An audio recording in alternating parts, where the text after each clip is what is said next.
আসসালামু আলাইকুম। আজকে আমি আপনাদেরকে বানিয়ে দেখাবো টেস্টি মাচা কাপকেক। টেস্টি মাচা কাপকেক বানানোর জন্য প্রথমেই একটি বোলে দুধ, তেল, ডিম, চিনি দিয়ে ভালো করে মিক্স করে নেব।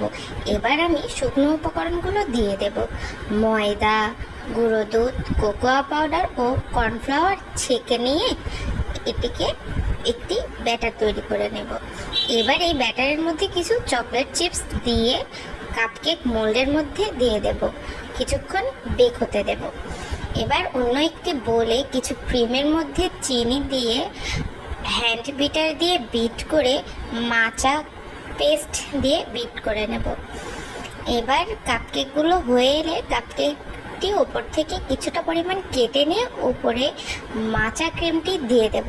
তার উপরে কিছু মেল্টেড চকলেট ও পিস্তা বাদাম দিয়ে ডেকোরেশন করে নেব। ব্যাস হয়ে গেল আজকে টেস্টি মাচা কাপকেক।